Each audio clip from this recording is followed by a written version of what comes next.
പുറപ്പാട് 1-ാം അധ്യായം. ഈജിപ്തിലെ അടിമത്തം.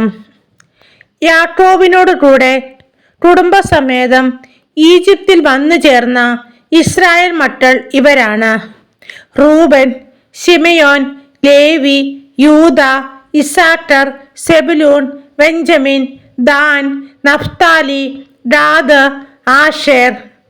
യാക്കോബിന്റെ സന്താനങ്ങൾ ആകെ 70 പേരായിരുന്നു. ജോസഫ് നേരത്തെ തന്നെ ഈജിപ്തിൽ എത്തിയിരുന്നു.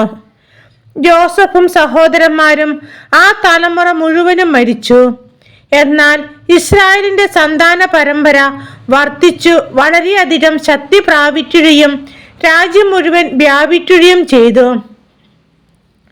അങ്ങനെയിരിക്കെ ഒരു പുതിയ രാജാവ് ഈജിപ്തിൽ ഭരണാധികാരിയായി.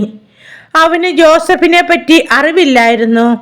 അവൻ തന്റെ ജനത്തോട് പറഞ്ഞു: നോക്കുവിൻ, ഇസ്രായേൽ ജനത്തിന്റെ എണ്ണവും ശക്തിയും നമ്മുടേതിനേക്കാൾ അധികമായി വരുന്നു. ഒരു യുദ്ധമുണ്ടായാൽ ഇവർ ശത്രുപക്ഷം ചേർന്ന് നമുക്കെതിരായി പൊരുതുകയും അങ്ങനെ രാജ്യം വിട്ടുപോവുകയും ചെയ്തേക്കാം. അതിനാൽ അവർ സന്ധിയിൽ വർദ്ധിക്കാതിരിക്കാൻ നമുക്ക് അവരോട് തന്ത്രപൂർവം പെരുമാറാം. അനന്തരം അവരെ കഠിനാധ്വാനം കൊണ്ട് ഞെരുക്കാൻ ക്രൂരന്മാരായ മേൽനോട്ടക്കാരെ നിയമിച്ചു. അങ്ങനെ ഇസ്രായേൽക്കാർ ഫറവോയ്ക്ക് വേണ്ടി പിത്തോം, റംസേസ് എന്നീ സംഭരണ നഗരങ്ങൾ നിർമ്മിച്ചു. എന്നാൽ പീഡിപ്പിക്കും തോറും അവർ വർദ്ധിക്കുകയും വ്യാപിക്കുകയും ചെയ്തുകൊണ്ടിരുന്നു. ഈജിപ്തുകാർ ഇസ്രായേൽ മക്കളെ ഭയപ്പെട്ടു തുടങ്ങി.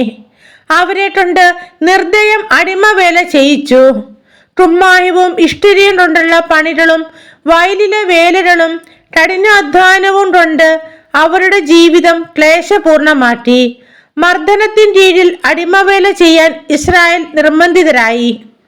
ഈജിപ്ത് രാജാവ് ശിഫ്ര, പൂവ എന്നു പേരായ 2 ഹെബ്രായ സൂതികർമ്മിണികളോട് പറഞ്ഞു: നിങ്ങൾ ഹെബ്രായ സ്ത്രീകൾക്ക് പ്രസവ ശുശ്രൂഷ നൽകുമ്പോൾ ശ്രദ്ധിക്കുവിൻ. പിറക്കുന്നത് ആൺകുട്ടിയെങ്കിൽ അവനെ വധിക്കണം, പെൺകുട്ടിയെങ്കിൽ ജീവിച്ചു കൊള്ളട്ടെ. എന്നാൽ ആ സൂതികർമ്മിണികൾ ദൈവഭയമുള്ളവരായിരുന്നതിനാൽ രാജാവ് പറഞ്ഞതുപോലെ ചെയ്തില്ല. അവർ ആൺകുട്ടികളെ ജീവിക്കാൻ അനുവദിച്ചു.